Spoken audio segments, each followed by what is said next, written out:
We all know that Football Manger likes players with a lot of speed, but what happens if we take a bunch of pacey players who are average to good at best, put them all in one team and just tell them to attack and run? Can we take a team filled with speed demons to the Premier League title? None of these players have a current ability over 150, but combined together with their pace, can they be the ones to lift the trophy at the end of the season?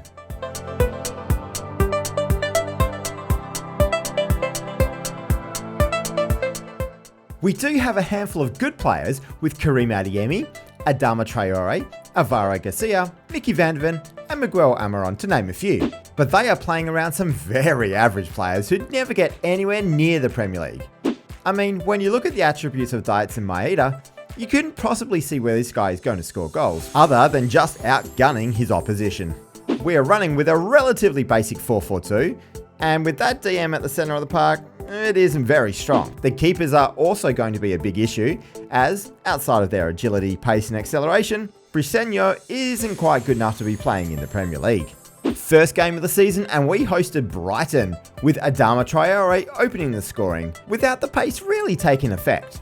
We scored a penalty in the 90th minute through Adeyemi, and then Alvaro Garcia got on the end of a beautiful pass by Latif Blessing to score the third for our team. And then finally, Adeyemi Maeda then slotted home a goal in the 94th minute with some neat bit of skill with his 6 technique, and we were 4-1 winners.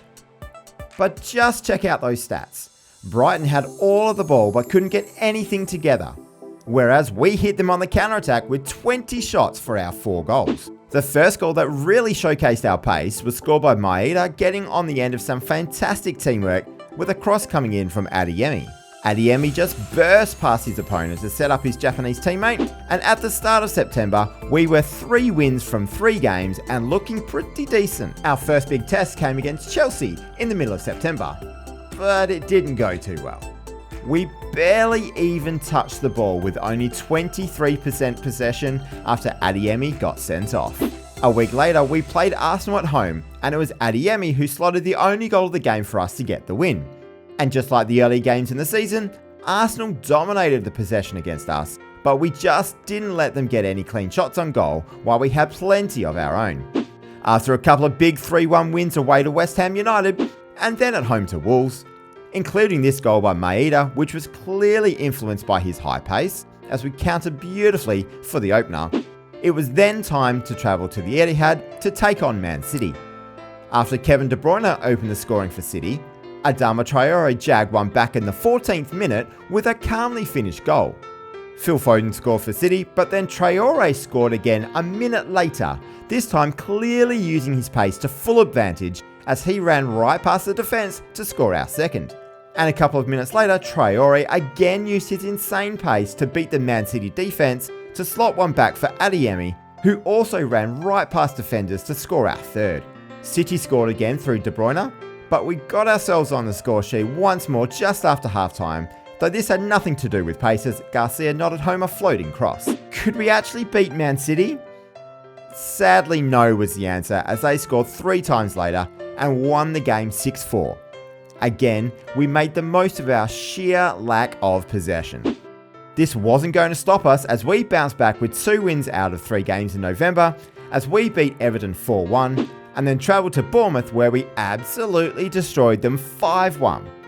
Just have a look at the pace causing all sorts of problems for the Bournemouth defence, as Garcia left them in his wake to open the scoring. And Adeyemi Maeda was played through by Latif Blessing to run right past the defence again to set up Adeyemi for the 5th goal. December was an incredible month for us, starting in with another 5-1 win against Burnley. Adama Traore was slicing through the opposition with his incredible pace. No wonder we're getting so many chances to score, despite not having too much of the possession. We even travelled to league leaders Liverpool and held them to a 2-2 draw, which we probably could have won had they not equalised in the 89th minute. Come the start of January, and would you believe it, but we were in 2nd place, 5 points behind Liverpool but with a game in hand. We were really holding our own with the big boys of the league. Now the next big test for us would come with fixtures being played thick and fast. Could we just bring in any of these speed demons and actually wreak havoc on the league still? January saw us knocked out in the FA Cup in a replay with Tottenham, but I wasn't too worried about that. But that did mean Spurs knocked us out in both cups. But more on them later in the video. We picked up 3 good wins in the month with a 1-0 win over Brighton, with our pace causing all sorts of problems for the goal. Just check out Becker's speed here. We beat Palace 2-1 away from home as well, and then travelled to the City ground where Bryce Wenbangomo turned on the Jets to get himself right in front of goal to score our 3rd, in what ended up being a 3-2 win against Forest. But it came crashing down to earth with a 3-1 loss away from home to Villa.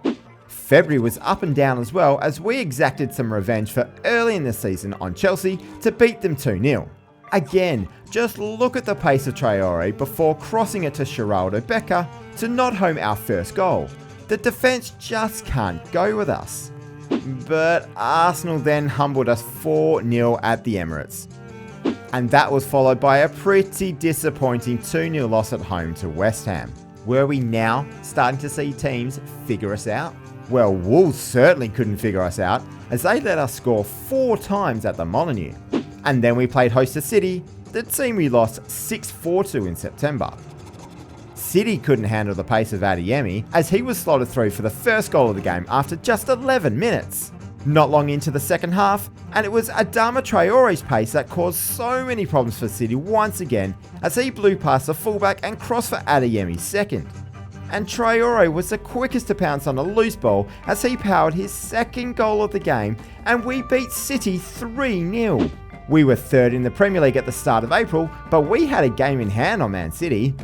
The title surely seemed lost, but we could absolutely reach 2nd place, and a Champions League spot is well up for grabs.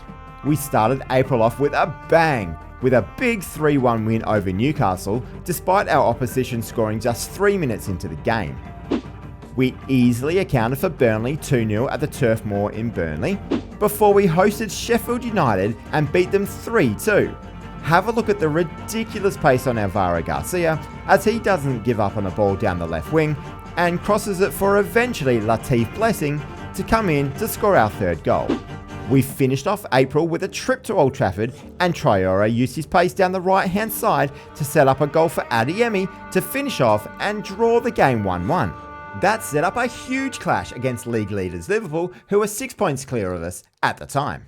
In the 5th minute, Adeyemi pounced on some awful Liverpool defending as he beat the keeper to a loose ball and scored our first. Alvaro Garcia's ridiculous pace then caused all sorts of problems for Liverpool as he sped past everyone to set up Adeyemi for his second. Alvaro Garcia then made it 3-0 in the 68th minute as a save by Alisson went straight to the Spaniard to slot home an easy goal. And then 6 minutes later, Adama Traore absolutely blistered past the defenders to make it 4-0 for Brentford at home to league leaders Liverpool, who then went on and scored 3 goals in injury time to bring it back to 4-3. But we still held on for victory. Just take a look at how many shots we had in the game. Despite our low possession count, it's incredible, really. This means that with just 2 games to go, we were only 3 points off the leaders Liverpool and needed 1 more win to secure 2nd place. We travelled to Fulham in our penultimate game of the season, and Adama Traore opened the scoring in the 18th minute. Traore then combined with Maeda, both of whom used a huge burst of pace to get themselves open to go 2-0 up. And Karim Adeyemi again showed why pace is so crucial in Football Manger, as he was first to a loose ball and slotted home our 3rd goal to wrap up 2nd place for Brentford. A 3-0 win at Craven Cottage against Fulham. Liverpool then went on to beat Bournemouth in the second last game for them, so there would be no Premier League trophy for us, but it was an incredible achievement still. So to end our time on a really big high, we played Spurs at home to finish this incredible season. Alvaro Garcia once again showed his pace was so vital in this game as he whipped in a cross from the left, which caused plenty of problems for Vicario in goal, with Maeda jumping on the loose ball.